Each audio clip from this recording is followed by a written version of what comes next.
Good morning. You're supposed to be a little bit louder. Good morning. Good morning. That's what I want to hear. To the faculty, students, and classroom teachers, friends, and guests of Mount St. Mary College. It is both an honor and pleasure to have the opportunity to speak at the 2014 Annual Conference on Literacy. Let me share with you a story.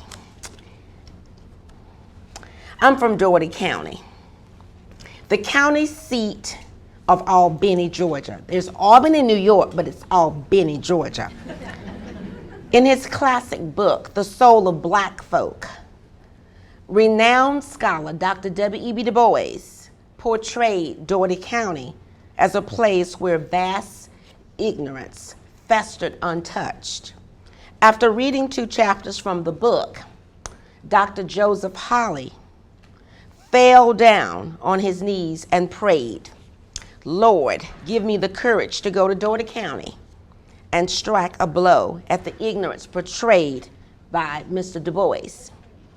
Even though Dr. Holly, a native Southerner, had been accepted at Harvard University and could have had a wonderful life in the North, I'm glad Dr. Holly answered the call to make a difference in Dougherty County. He is the founder of Albany State University, my alma mater, and historically black college. My passion for improving the lives of others, which was birthed when I was a young child, has remained within me.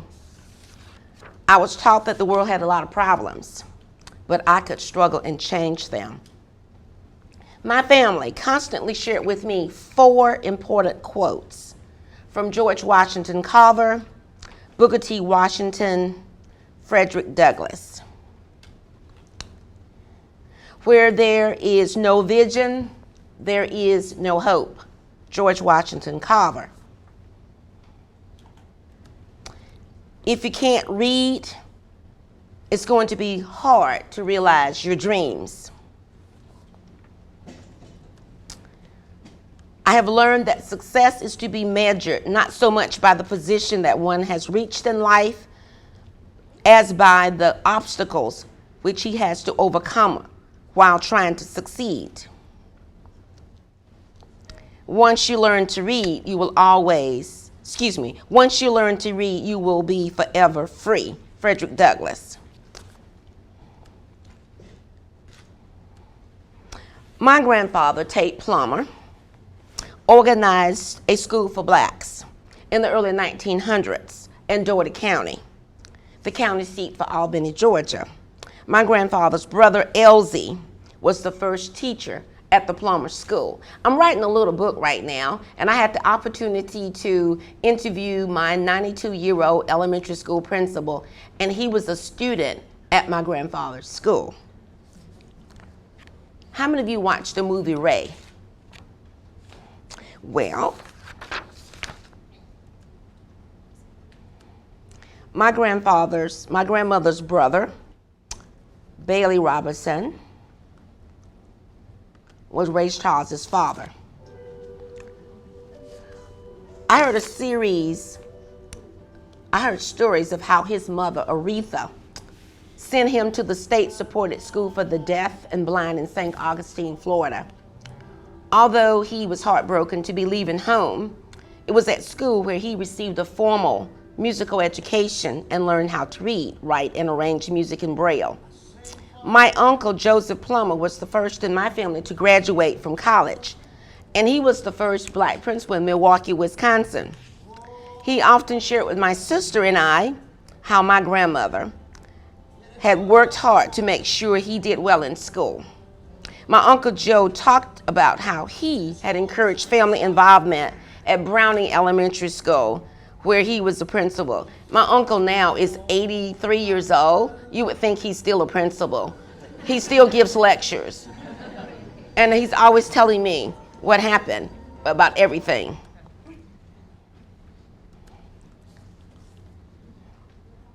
This is a picture of Mr. George Dawson, who learned to read at 98 years old, Oprah Winfrey had him on her show when he was 102 years old. One of the images I saw in my community and church were African American adults like Mr. George Dawson, who were illiterate but highly respected. As a young child growing up in the Deep South, I thought that I could teach and reach everybody's child in my neighborhood. I often heard my mother say that teaching was a good profession for women, especially black women. I made a choice to follow my heart and go into teaching at a very young age. I was destined to become a teacher. This is me. When I was in second grade, I was strongly reprimanded for correcting the reading miscues of my Sunday school teacher. I was told by my mother and my grandmother that I had been very disrespectful, and I needed to understand the importance of respecting my elders. In fact, what I did, she mispronounced the word Joshua, and of course, I said, it's not Joshua. It's not Joshua, it's Joshua. As a result, I quickly recognized if I was going to become a teacher, I needed to focus on children and not adults.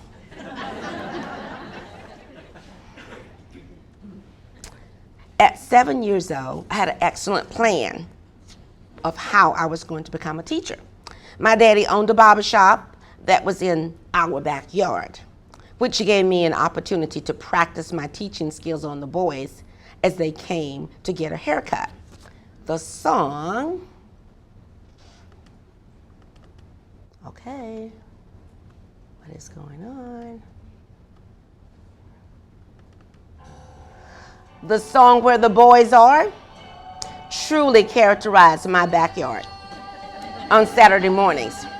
Every Saturday, Daddy cut hair from 7 a.m. to 9:30 a.m.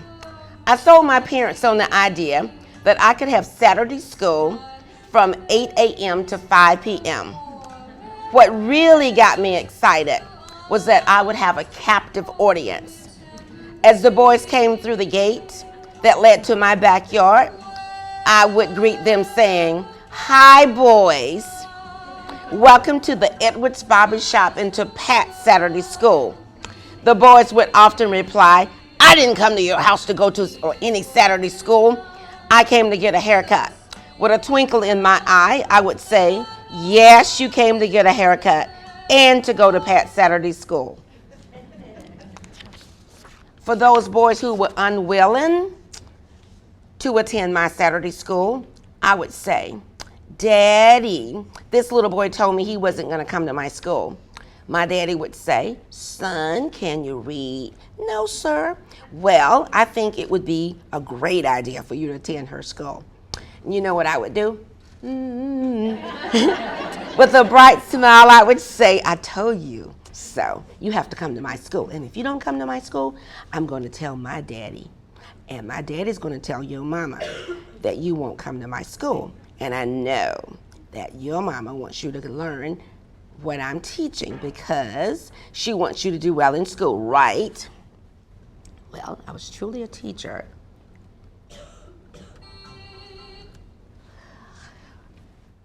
For all those boys who didn't do what I said, I had a permission slip. Now, of course, let me say this to you. The permission slip had the same name on it. And I would tell them, your mama signed the slip for you to attend my Saturday school. I showed all the boys very quickly the same permission slip. If they still resisted, I had another backup plan, which was, if you don't come to my school, I'm going to tell my daddy to cut all of your hair off, and you're going to be a baldy. Many of the boys were missing teeth, and I would tell them it would be so bad to have a bald head and snag a tooth. Well, I was an excellent recruiter, and I got my captive audience every Saturday morning. I read books. I taught the alphabet. I taught how to count, and I had a full curriculum. And you know what? Some of the boys would say, "You taught that last week." I said, "Well, I'm doing reinforcement." I even kept progress reports.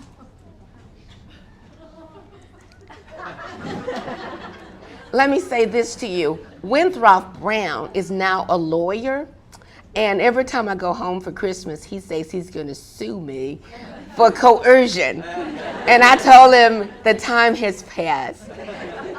Well, years later, many of the boys told me how helpful those Saturday lessons were. Even though I was the youngest uncertified teacher in Dougherty County, I'm proud to say at the tender age of 7, I experienced the power of teaching. That's my personal story. Today, as Becky has already said, my presentation, can't hear me? My presentation is going to be based on 5 books that I wrote, and I think they're all good. When I first came to Michigan State, it was in 1989. Some of you probably were not born. We had the Holmes Group, professional development schools, where you had the opportunity to go out and work with real teachers in real schools.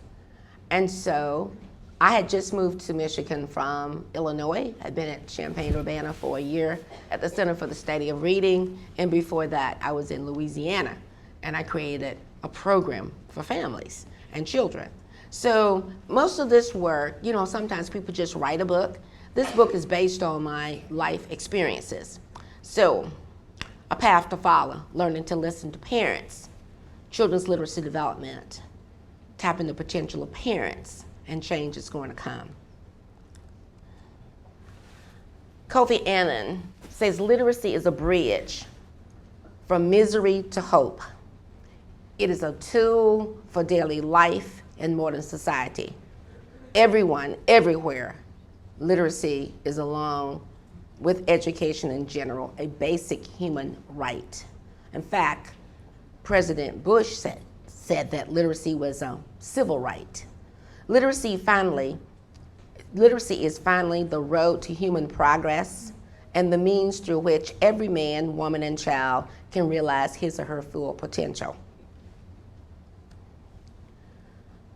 Secretary Arne Duncan, I'm sure you all have heard a lot about the Common Core standards, right? For the first time, a child in Mississippi and a child in Massachusetts can be judged by the same yardstick. Whether we're talking about New York, whether we're talking about New Mexico, this is what we're supposed to be doing around the Common Core standards. But let me say this to you.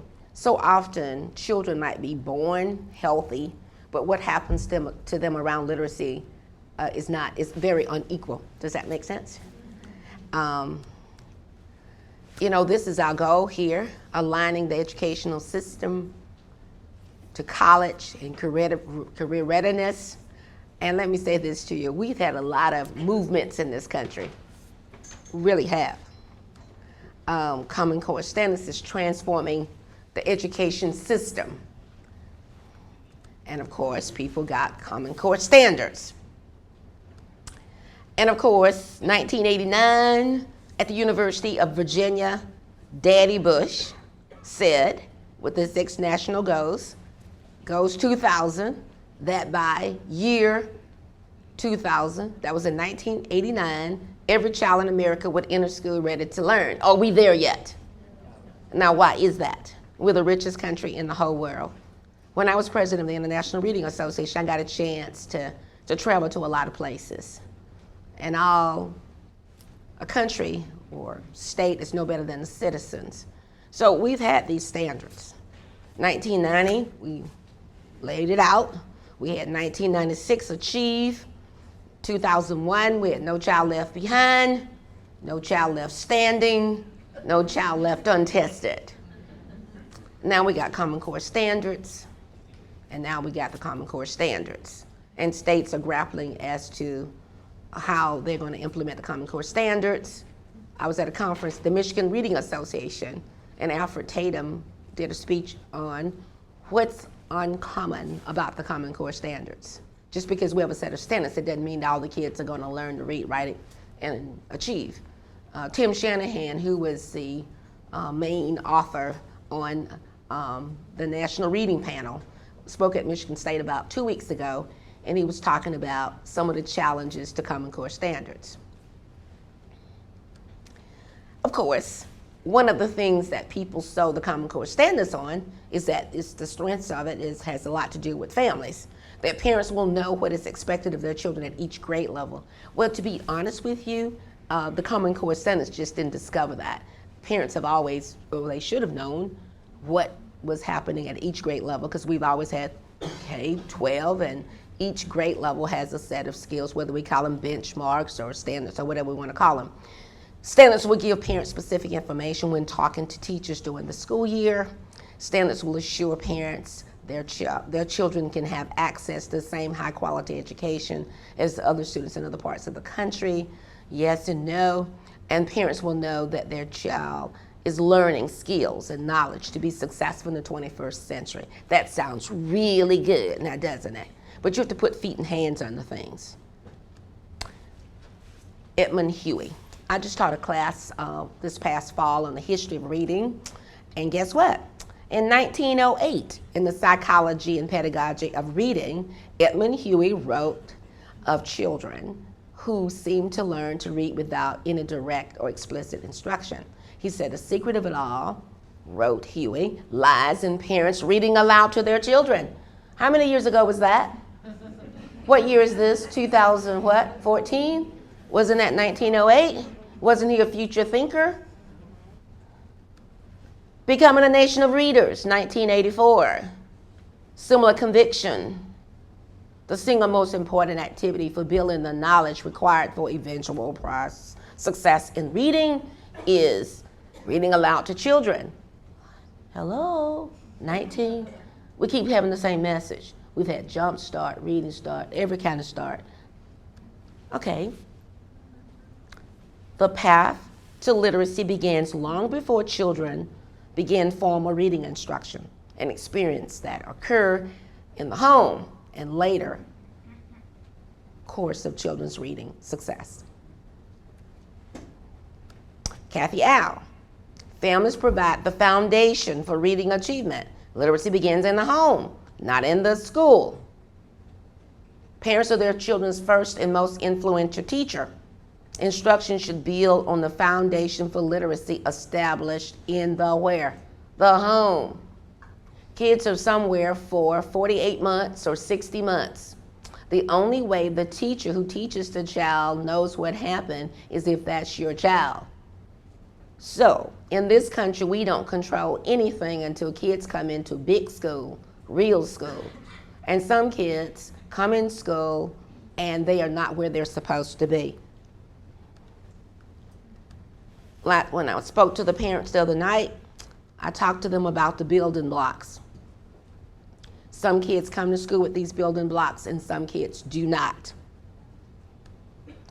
I talked about read to your child, the nutrients of reading. I won't go over this because I got some charts to show you. I talked to them about learning to mean, and by the time they get to the top of the pyramid, they should be learning to read, to learn and enjoy. The face of a child. We never really leave our non-reading children behind. We may forget about them, but we're chained to them socially and economically. Like a ship and its anchor, we must either lift them up or drag them behind us. It is time we teach our Tonys to read. It's the promise of education. I'm going to show you a little videotape that I had some students of mine do.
He's reading too low. It's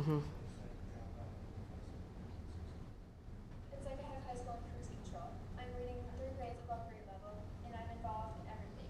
I'm on the student body, I play 3 sports, I sing in a choir, and I write the school newspaper. I have practiced taking the SAT since 8th grade, and when I take it for real, I score 1,250. I can't imagine not going to college.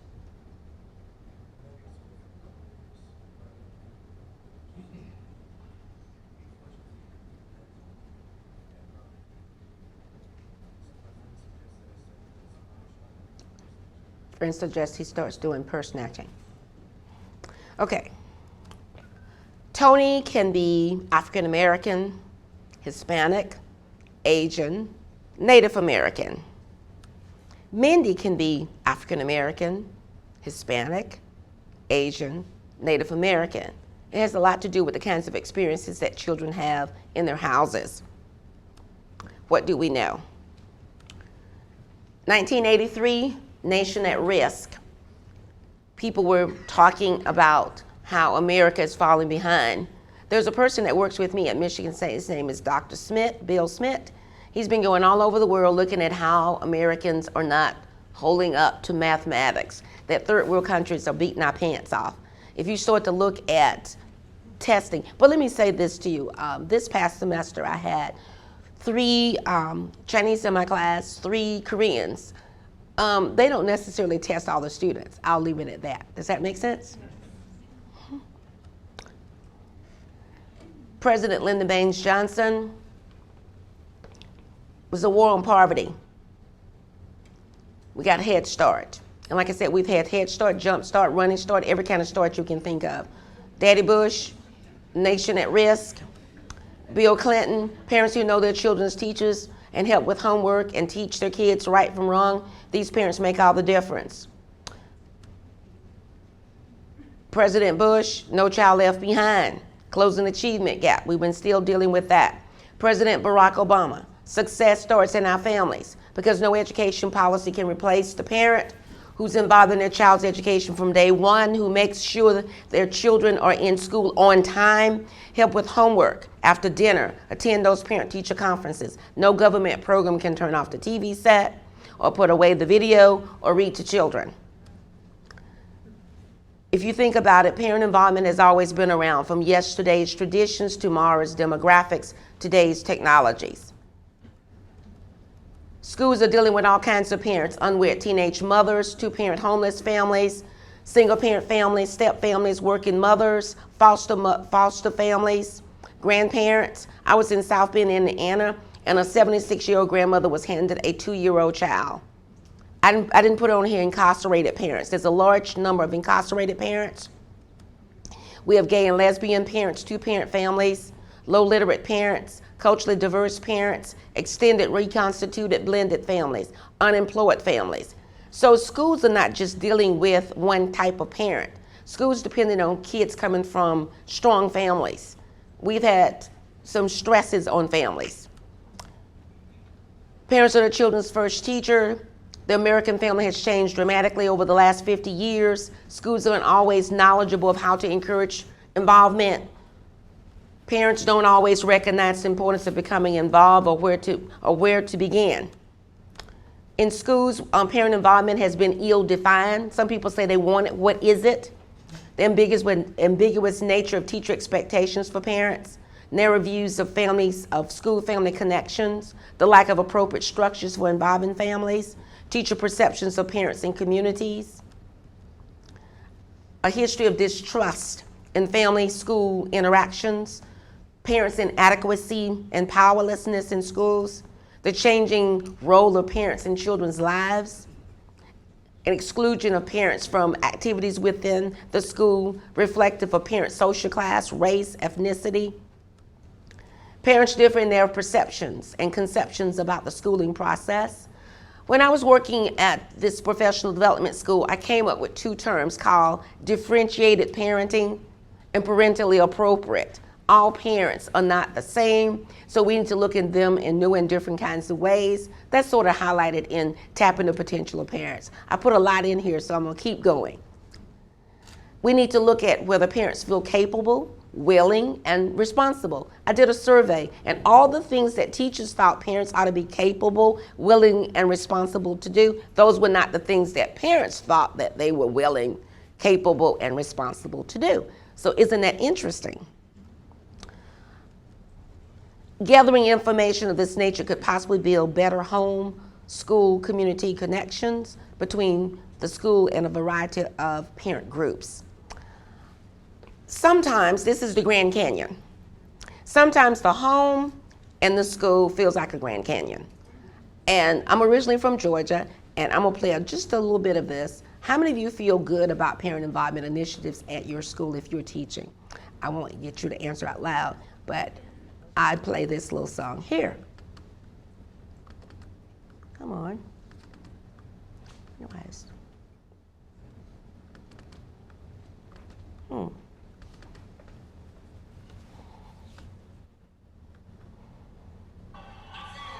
Yeah. You all feel good?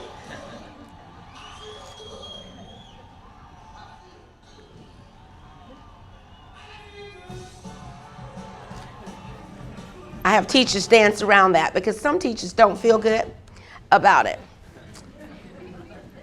Parents send children to school where they hope their children will become learners with the tools they need to succeed in life.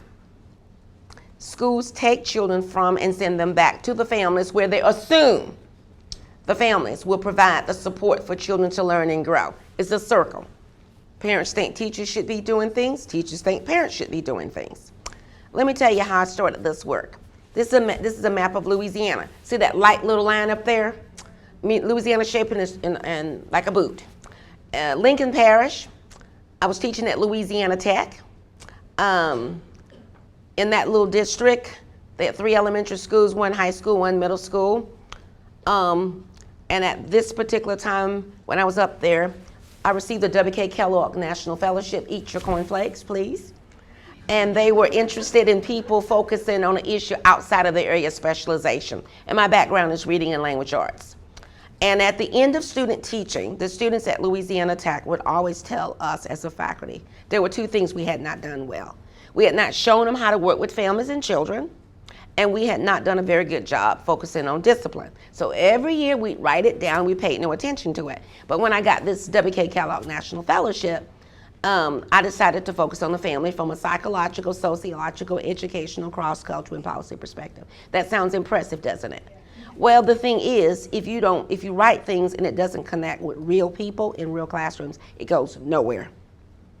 At the same time I received the W.K. Kellogg National Fellowship, I've been appointed to the Head Start National Board, looking at the incongruence between Head Start and public schools. Lots of kids do fantastically well in Head Start, but once they start real school or big school, they miss the train before the train has left the station.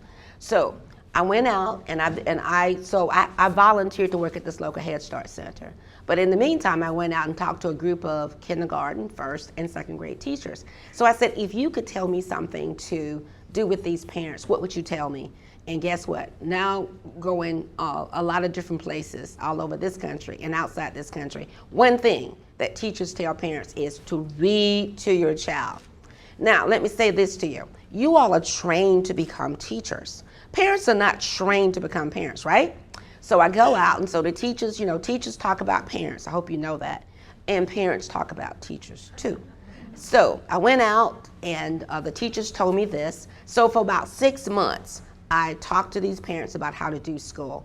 So one day I decided that I would propose a research study.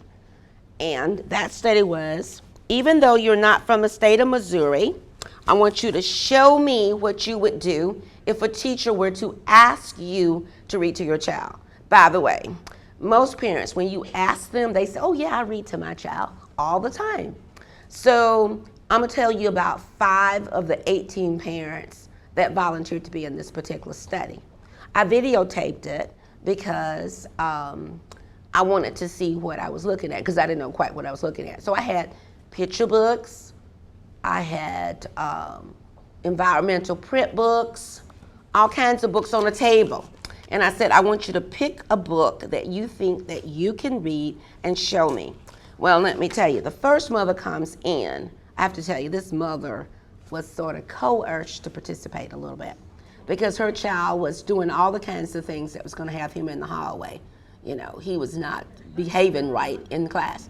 So this mother comes in, she picks the book over in the meadow. This mother could not, I asked, do you read to your child at home? Yes. Would you show me? Yes. And guess what? This mother could not read not one word in that book.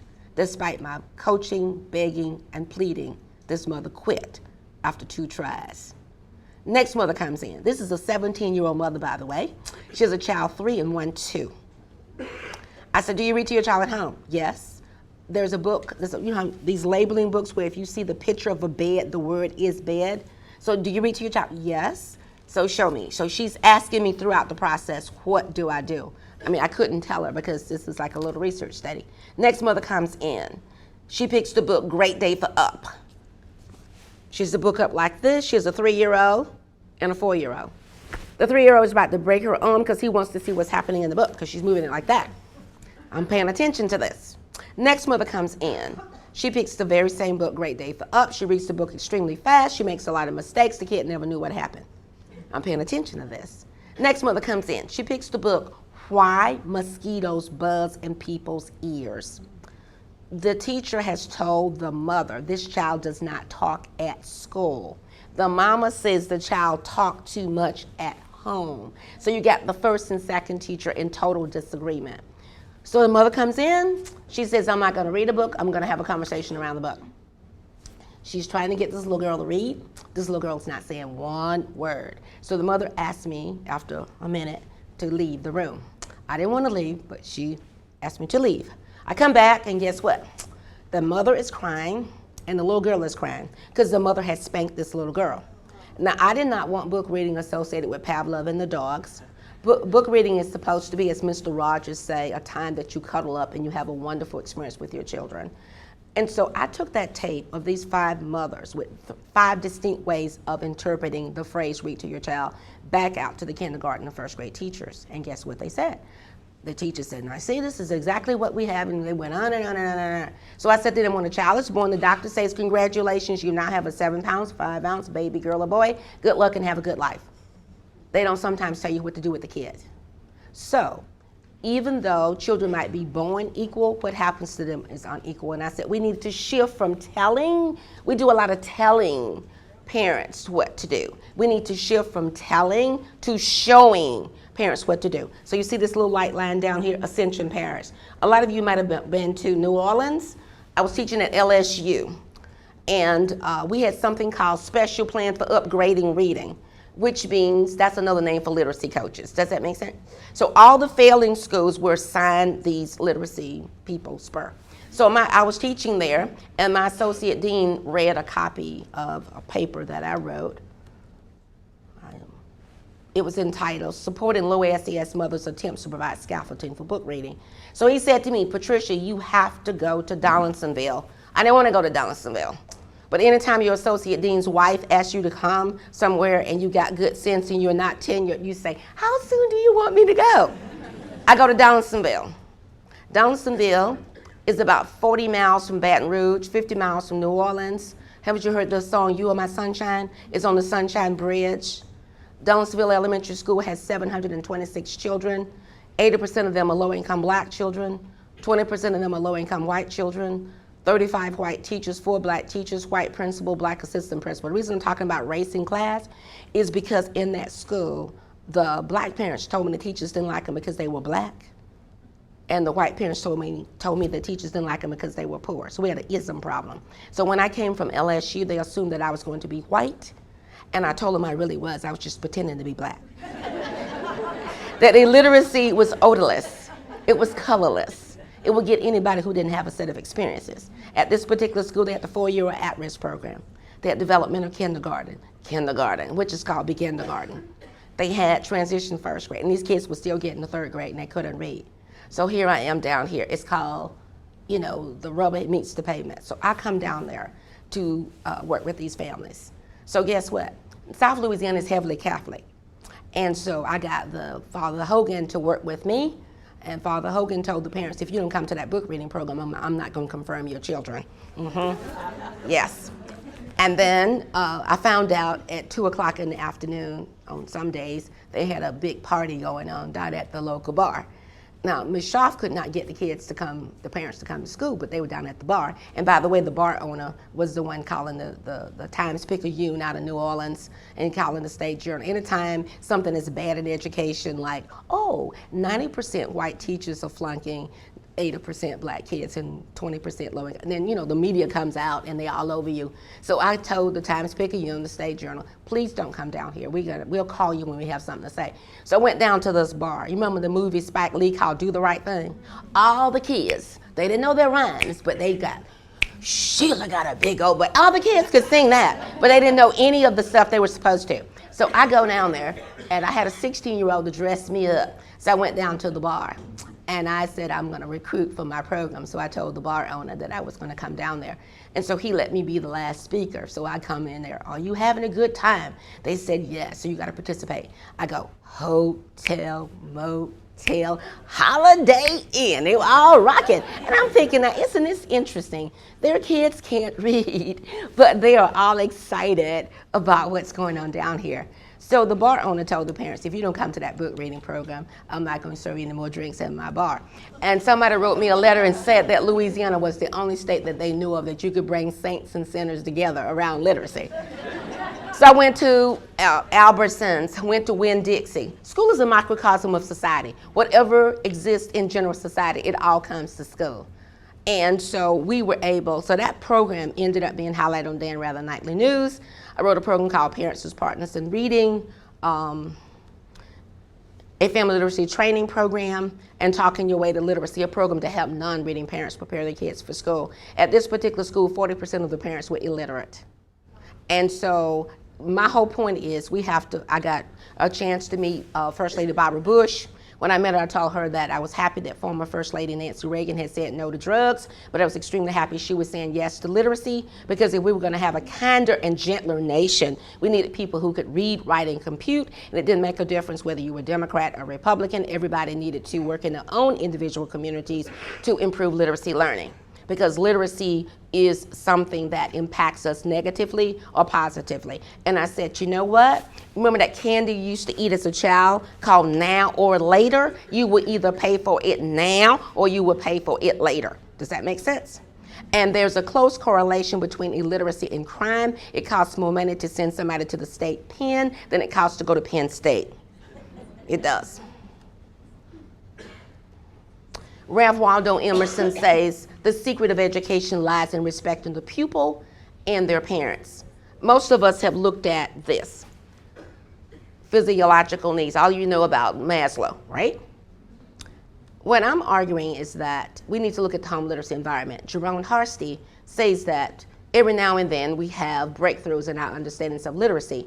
Two of the most recent insights are multiple literacies and literacy as a social practice. Brian Street employed the phrase literacy practices. The key here is that children read and write it differently in certain cultural contexts. All kids are not the same. There's mainstream literacy, school literacy, and official literacy. Those kids who do not understand mainstream literacy and school literacy, those are the kids that are going to be struggling when they come in to the school. Rona Flippo is a friend of mine. She says, Pat, I argued with her about this. What makes the difference in reading success are the teachers and the situations they create. Let me say this to you, when everybody had the same literacy and everybody lived in the same community, you could relate. But all of you know, if you go into a foreign country, what you think is appropriate in one culture is not appropriate in another culture. I'll leave it at that. Becca should have had me talk for 2 hours. If you have not read this book, I want you to. I teach a course at Michigan State called Literacy for the Young Child at Home and at School. Denny Taylor, it used to be the dean at Hofstra. She is from Great Britain. She focused on 6 middle-class families. Haven't you all heard of the helicopter parents? The kind of parents who will have their kids red-shirted, which means if they are not where they're supposed to be, they sit around the table, they decide this kid is going to go to kindergarten twice, okay? So schools are used to teaching these kinds of kids, all right? Denny Taylor teamed up with Kathy Dorsey Gaines Kathy Dorsey Gaines is an African-American woman. They looked at 6 inner-city families in New York City. Haven't you seen kids who know more than they're supposed to know? These kids come from literate backgrounds. It's just that the teachers didn't understand their literate backgrounds, and so they were literate at home, not literate at school. Catherine Compton Lilly also is from Rochester, New York. She was a reading recovery teacher, and what she did was look at literate families, and she was studying from a reading recovery perspective. So she focused on these kids and their parents and was trying to document literacy, and then she looked at them again, and then she did a book 4 years later to track their progress. And then she did another study 4 years later to look at their progress. And this is her latest book that came out. You can look at those families who really understood the school and was able to support versus the families that were not. I'm going pretty fast because I want to get through as much as I can. And if you haven't read this book, I want you to, Ways with Words. This is probably one of the best books I ever read. Tracked in low-income Black community. You know, all of you understand Bloom's taxonomy. These kids came to school, they did not know write their questions or knowledge level questions. You would say, what color is this pencil? Guess what a kid from Trackton would say? You're the teacher, you should know what color that pencil is, because they think you playing a game with them, because were playing the dozens in their community. So these kids did not do well. They were at the inference level in first grade, and that's not where the curriculum starts. Rodeville kids were low-income white kids. They did extremely well. First grade, kindergarten, they got to 4th grade. They're trying to do higher order thinking skills. These kids did not do well. Maintown kids did well no matter what. How many times do we say to a kid, look at me when I'm talking to you? In some cultures, to look at a teacher is not considered appropriate. Other people's words. Let me say this to you. When people talk about struggling kids, they talk about the big 4. African Americans, Hispanics, Asians, Native Americans. But you know what? If you're white and you're poor, you're invisible. Does that make sense? Just because hue and view does not mean the same thing. If you were to go to some parts of the South, you'd just be a Yankee. Does that make sense? Cultures are very different. So Vicki Purcell Gates really highlights this, that these kids are also struggling in school. So this is a very good book. Funds of Knowledge. This focuses on Gonzalez. They focus on Hispanics, giving you a window into how literacy is created in those cultures. I'll give Becky this PowerPoint so you all can have it, okay? East is East, West is West. 1997, what happened? Hong Kong becomes China. They moved to Seattle, Washington. They moved to Vancouver, British Columbia. I just went to China in 2009. Their classes remind me of the 1950s. Everything is very structured. There's no interaction style. Guess what? When the teacher walks in the class, the students bow down. I like that. I had a Chinese student in my class, and when she would come, she would do that. I said, no, please don't do that, because the students didn't know what was going on. Culturally, and this is a follow-up to her book, Culturally Contested Pedagogy, where she's talking and following up on these particular families. How many of you have read White Teacher? If you haven't read White Teacher, I want you to read it. Vivian Paley says, each year I greet 30 children with a clear picture in mind of who shall be called bright, who shall be called well-behaved. Ask me where these facts come from, and I will probably refer to my background, my professional background. Yet I doubt the image I carry of the intelligent, capable child has changed since my own elementary school days. It's been intellectualized and rationalized. Let me say this to you. I grew up in a yes ma'am, no ma'am generation. And when I see a little kid who's rude, I'm making judgments. Whether we acknowledge it or not, we make quick judgments about kids. James Baldwin says we learn who we are by how others perceive us. I've had, over the years, collected these questions. Tell me what to do. Tell me about the cultures of these students. Tell me some of the tips to help them. I have heard that these students learn differently. What does research say? So guess what? This is the truth. Many teachers find themselves ill-prepared to comprehend the multiple cultures that students bring into the classroom, yet let alone bring dignity and respect to those cultures. They are taught subject matter, but not what to do when that subject matter does not pertain to the life experiences of these students. And that's where we are. Like in this room this morning, I've been teaching at Michigan State for 25 years, and before that I taught at LSU for 2 years. Carl Grant said in 1994 that 90% of the teaching force would be all white. So as minority teachers die, retire, burn out, change professions, we're going to have young white teachers and middle-aged white teachers teaching completely non-white students. And people can live so close together and not know anything about each other. Does that make sense? I had a student to tell me she was white. I said, I think I know that, Angela. And she goes, and I'm young. I said, I think I know that too. This is the cultural iceberg here. We have focused on dress, food, games, music, artifacts, literature. But look at all what's in the deep waters. I live in Michigan. We have the largest Muslim population outside of that area. And people live near Chaldeans. You go to Dearborn, you're in Iraq.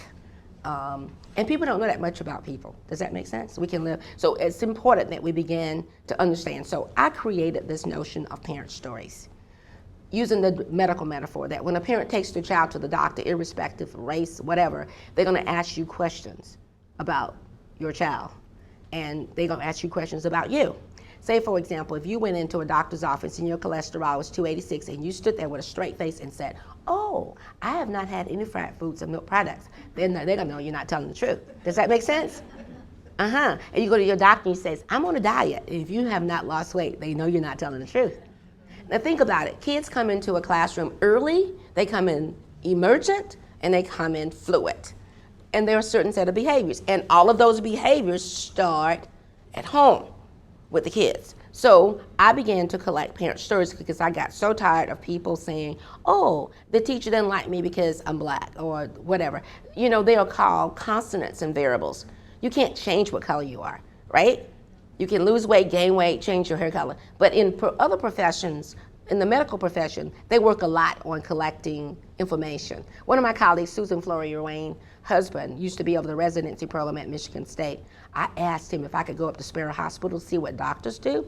In a room, you have 2 senior doctors and maybe 3 or 4 or maybe more than that interns.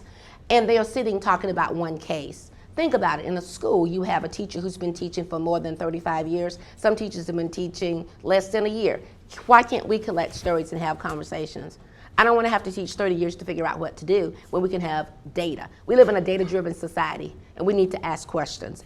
But when I was in college in the 1970s, people say, oh, just tell good news. Why are you telling good news when there's no good news to tell?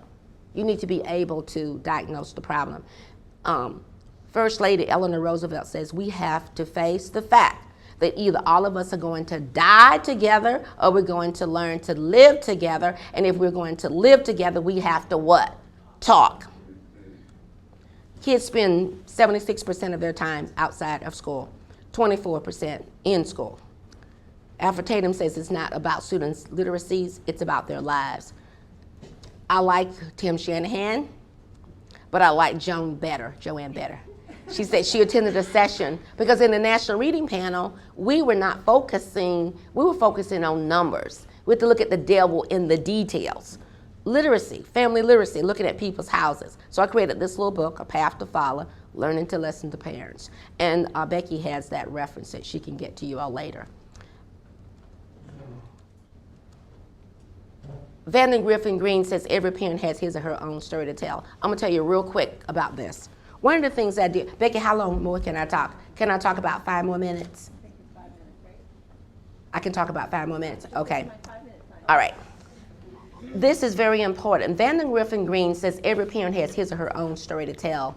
Robert Coles, in his book, The Call of Story, says one's response to a story is just as revealing as the story itself.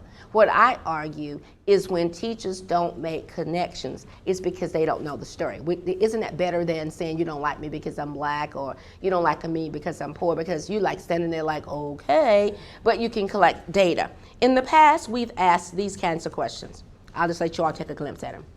And these are one-dimensional kinds of questions. Parent stories get at the personal knowledge of families. And so what I did was develop this Parent Stories initiative. it's the personal knowledge. And I work with first grade teachers because first grade is real when I first did this, but now it's used at all grade levels. And I use parent stories as the way you would do an annual checkup. Each year, things change in children's lives. You know how a kid might be fine in first grade due to a lot of different problems. Something might happen and their lives change. So what I did was to push back and ask parents to give us stories. So I had the first grade teachers read the story, the principal read the story, a group of graduate students from Michigan State read the story, and we gave an analysis of the story. One mother comes in and her kid's nose had been broken 5 times. So now you all might have heard this in Michigan, a 5-year-old, a 6-year-old in a place called Mount Morris, Michigan, brought a gun to school and shot a kid close range. Okay, so what we do, kids can be sent home for the entire year. In first grade, they can, if they are really kind of bad. So in first grade, you pull somebody's ponytail, they might be mad with you for 2 minutes, but then they'll play with you. In third grade, they might do something bad to you. So what I did was, this little girl was not doing too good. In kindergarten, she was a holy terror. So when I asked her mother, she told me all these wonderful things, like these parents told me initially, oh, I read to my child. But in reality, they wasn't. When I kept pushing her, I kept saying, I don't really believe you. The story doesn't match here. If you've been doing these kinds of things, I would see these kind of behaviors. What I'm trying to do is give teachers power. Does that make sense? Because you don't want to be in an environment where there's no power. So then the mother finally told me that she had been addicted to crack cocaine. Now let me tell you something. We don't live in a Leave It to Beaver generation. Some kids have lived in 6 years more lives than we've lived in 20. We have to face the reality of the 21st century. So guess what? She was working at Maya. Becky knows that job. I was able to get her job back because she had been fired from her job. And I got Carol Ames, who was the dean at the time, to help me, with some politics to get her a job back. I said, she needs to get her job back. And we got her some help, and we were able to help the child.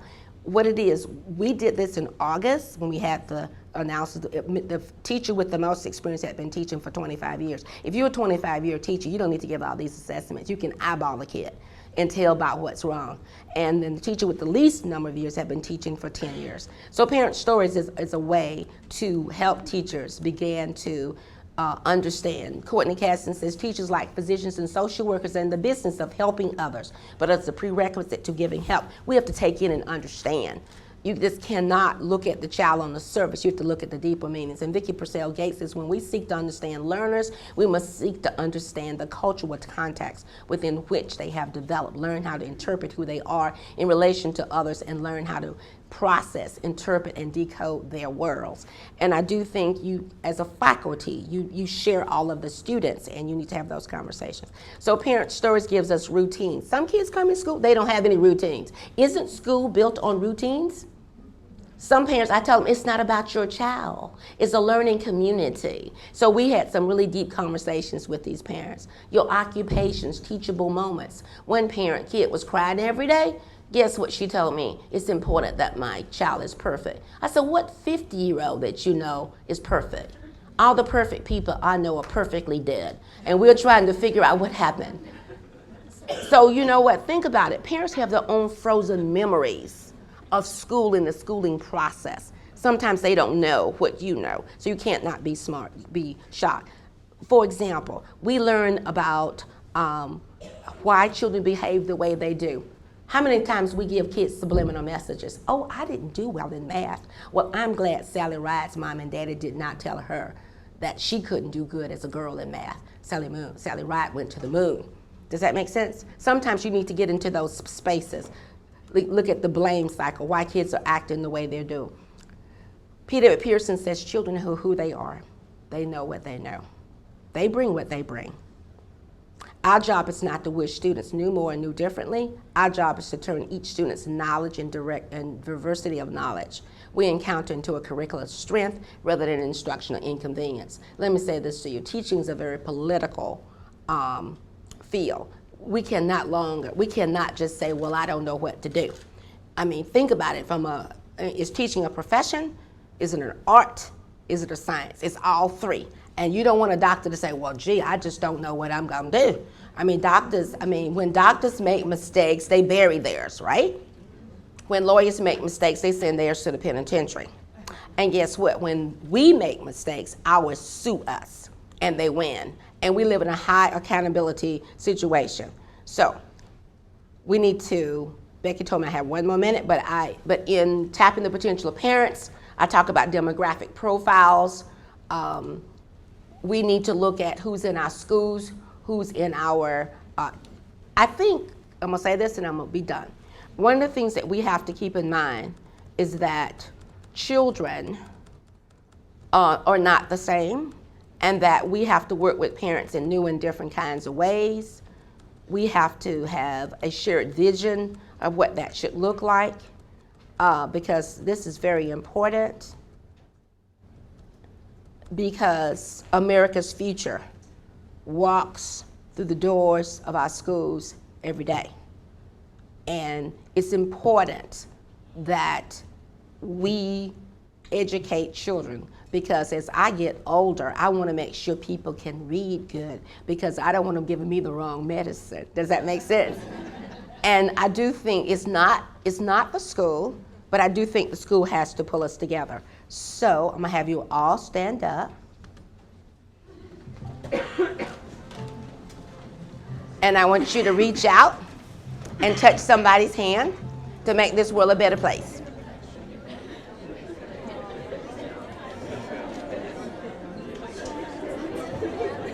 Somebody's hand, make this world a better place if you can. And touch somebody's hand, make this world a better place if you can.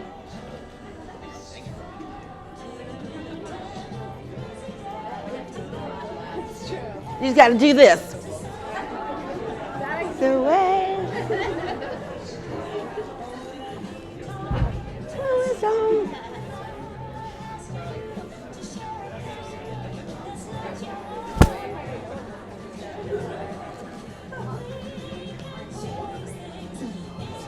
We have to sing the chorus. Shout and touch somebody's hand, make this world a better place. You can reach out and touch somebody's hand, make this world a better place. Okay, thank you all.